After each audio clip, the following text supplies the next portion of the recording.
సమాజానికి సాహిత్యానికి అసలు సంబంధం ఉంటుందా? పొద్దునుంచి వింటున్నారు కదా, ఉందా లేదా మీరు చెప్పండి. ఉంటుందా లేదా చెప్పండి. ఒక్కసారి మీ వాయిస్ కూడా వినిపించండి. ఎంతసేపు మేము మాట్లాడటమేనా? ఉంటుంది. మరి దీని గురించి డిస్కషన్ ఎందుకు? ఇంతకుముందు తగుళ్ళ గోపాలను విన్నాం, సిద్ధారెడ్డి గారిని విన్నాం. అంతకుముందు జెన్జీ డిజిటల్ యుగం గురించి వాళ్ళు మాట్లాడినటువంటి మాటలు, డిజిటల్ తరం ఏమనుకుంటుందో కూడా విన్నాం. ఇప్పుడు ఈ తరంలో నేను నిలబడినందుకు శ్రీరాముని కూడా జంజీ అనొచ్చా? నాకు యువకుడుగానే కనపడుతున్నాడు. నాకు 70 కాబట్టి ఆయన యువకుడులా కనపడుతున్నాడు. వీళ్ళతో కలిసి కూర్చుని మాట్లాడుతూ వింటూ ఉండటం నాకు చాలా బాగుంది. ఈరోజు ఇట్లా యూనివర్సిటీ క్యాంపస్లోకి అడుగు పెట్టగానే అఖిల్ కనపడి ఏం చేస్తున్నారంటే పిహెచ్డి చేస్తున్నాను. దేని గురించి అంటే విప్లవ నవలలో స్త్రీ అన్నాడు. విప్లవ నవలలో స్త్రీ, విప్లవం ఉంది, నవల ఉంది, స్త్రీ ఉంది. ఇది సమాజం. అంటే ఈనాటి పరిశోధకులు, జెన్జీ పరిశోధకులు కంప్యూటర్ చేత్తో పట్టుకున్నా, ఫోన్ చేత్తో పట్టుకున్నా మళ్ళీ సమాజంలోకే చూడాలి.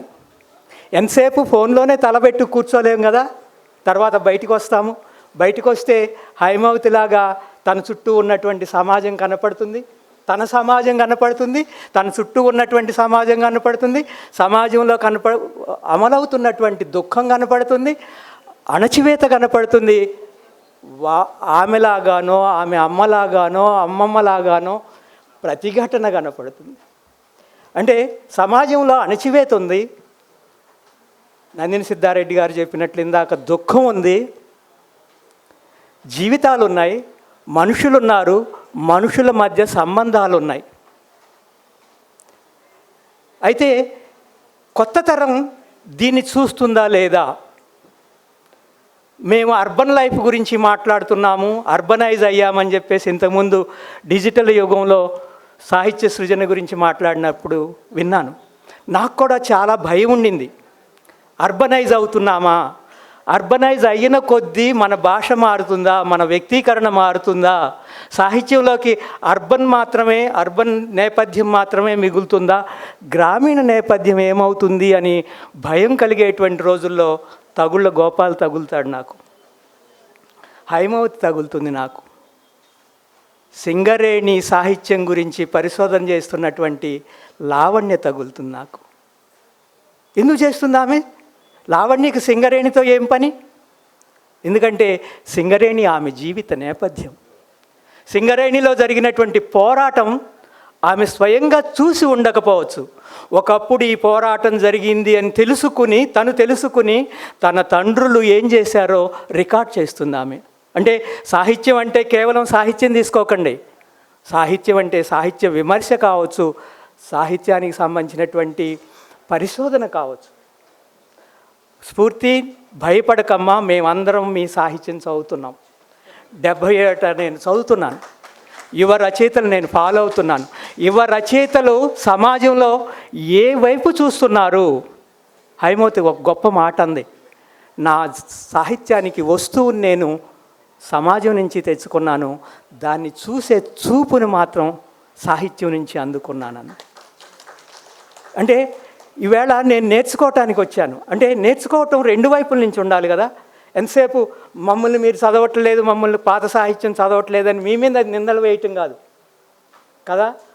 పాత సాహిత్యాన్ని ఇతరులు ఎంత చదువుతున్నారు అనే ప్రశ్నతో పాటు కొత్త సాహిత్యాన్ని పాత తరం ఎంత చదువుతుంది? చదవనప్పుడు మేము సమాజంలో చూడటం మానేసినట్లు. మేము కూడా కంప్యూటర్లోనో ఫోన్లోనో రీల్స్ చూసుకుంటూ, ఇందాక ఎవరు బిందు గొంగటి అనే ఒక యుఎస్ నుంచి వచ్చిన ఆమె చెప్పారు. అంటే వాళ్ళు టీవీ చూసుకుంటారంట, వాళ్ళ తల్లిదండ్రులు అత్తమామలు రీల్స్ చూసుకుంటూ ఉంటారంట. లేదు, మేము రీల్స్ చూస్తున్నాము, మేము పుస్తకాలు చదువుతున్నాము, మేము మిమ్మల్ని కూడా చదువుతున్నాము.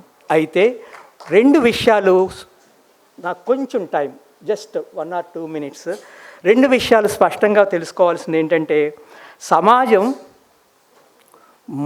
ముద్దగా లేదు. ఇందాక లావణ్య అంది, నిర్దిష్టంగా ఉందా? నిర్దిష్టంగా లేదు, వేరువేరుగా ఉంది. ఇక్కడ కులం ఉంది, ఇక్కడ మతం ఉంది, ఇక్కడ లింగం ఉంది, ఇక్కడ ప్రాంతం ఉంది. ఆ నిర్దిష్టతలోంచి సమాజాన్ని చూస్తున్నారు. అదే సందర్భంలో సాధారణంగా ఏమంటామంటే సాహిత్యంలో సమాజం ప్రతిఫలించాలి అంటారు. అంతేనా? ప్రతిఫలించడం దగ్గర ఆగిపోవాలా? ప్రతిఫలిస్తే యథాతథమైనటువంటి స్థితిని మాత్రమే చెబుతుంది కదా. ఇది ఇలా ఉంది అని చెప్పటం పరిశోధకులు కూడా తెలుసుకోవాల్సినటువంటి విషయం. పరిశోధనలో కూడా ఇది ఇలా ఉంది అని చెప్పేసి చెప్పటం కాదు, ఎలా ఉండాలో చెప్పాలి. మార్పు అనేటువంటిది, చలనం అనేటువంటిది సమాజానికి అవసరమైనటువంటి, సాహిత్యంలోకి రావాల్సినటువంటి విషయం. అంటే సమాజం చలనశీలంగా ఉంది, ఎటువైపు వెళ్తుంది, దాని డైనమిక్స్ ఏంటి, అది ఏ విధంగా మారుతుంది, ఆ మార్పుని రికార్డ్ చేస్తూ వరకు ఆగిపోతుందా సాహిత్యం? ఆ మార్పుకి దోహదం చేస్తుందా? ఆ మార్పులో భాగం అవుతుందా? ఈ 3 విషయాలు చెప్పాను.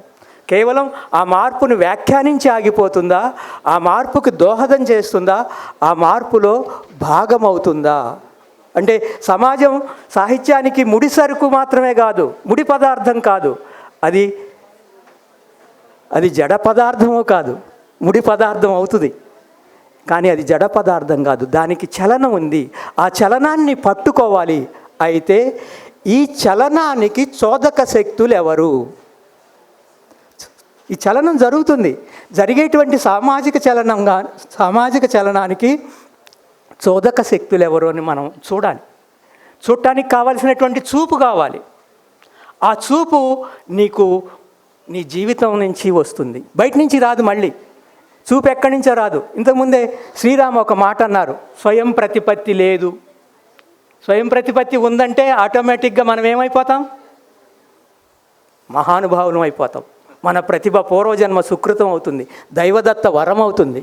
కాదు, రచయితలు, పరిశోధకులు, విమర్శకులు, కవులు ఎవరు ఆకాశం నుంచి ఊడిపడలేదు.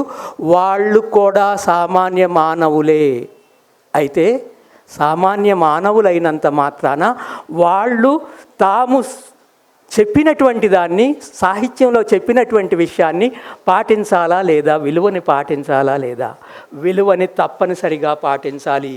ఏ విలువనైతే మనం బోధిస్తున్నామో, ఏ విలువనైతే మనం చెప్తున్నామో, నేను ఒక టీచర్గా క్లాస్ రూమ్లో పాఠాలు చెప్పేటప్పుడు ఆ విలువను నేను ఆచరించాలి. ఒక రచయిత కూడా తాను ఏది బోధిస్తున్నారో ఆ బోధించేటువంటి విషయాన్ని జీవితంలో ఆచరించక తప్పదు. ఇది ఈరోజు ఈ 4-5 నుంచి నేర్చుకున్నటువంటి పాఠం. అంటే సమాజం దానికదే సాహిత్యంలో ప్రతిఫలించి ఆగిపోదు అని చెప్పదలుచుకున్నాను నేను. అంతే. ఇక్కడ మరొక మాట, సమాజం గురించి సాహిత్యకారులు ఆలోచించినప్పుడు సాహిత్యకారులకి రాజ్యం భయపడాల్సిన అవసరం లేదు కదా. రాజ్యం సాహిత్యకారులకి భయపడుతుందంటే, రాజ్యం సాహిత్యకారులను నిర్బంధిస్తుందంటే, వాళ్ళని జైలు పాలు చేస్తుందంటే, వాళ్ళ మీద కేసులు పెడుతుందంటే, తప్పనిసరిగా రాజ్యం భయపడుతుందంటే వాళ్ళు సమాజం గురించి మాట్లాడుతున్నారు. ఇందాక అయితే ఒక మాట చెప్పి నేను ముగిస్తాను. అంటే ఇన్ని రకాల సంక్లిష్టతల మధ్య, ఇన్ని రకాల వైరుధ్యాల మధ్య, అంటే సమాజం ఒకలా లేదు అంటే సమాజంలో అనేక వైరుధ్యాలు ఉన్నాయని కూడా సాహిత్యకారులు గుర్తించాలి. ఈ వైరుధ్యాలు ఉన్నాయి, ఈ వైరుధ్యాల మధ్య ఘర్షణలు ఉన్నాయి, వర్గాల మధ్య ఘర్షణలు ఉన్నాయి, కులాల మధ్య ఘర్షణలు ఉన్నాయి. ఈ ఘర్షణల నుంచి నేర్చుకోవాల్సినటువంటి అవసరము, దాన్ని సాహిత్యంలో చూపించాల్సినటువంటి అవసరం తప్పనిసరిగా ఉంది. అందుకే త్రిపురనేని మధుసూదన్ రావు ఒక మాట అంటారు, సాహిత్య విమర్శ కూడా వర్గ పోరాటంలో భాగమే. మీరు సాహిత్యం రాస్తున్నా లేదా దాన్ని విమర్శిస్తున్నా అది వర్గ పోరాటంలో భాగమని ఒక గుర్తింపుతోటి రాయాల్సి ఉంటుందని నేను భావిస్తూ సెలవు తీసుకుంటున్నాను.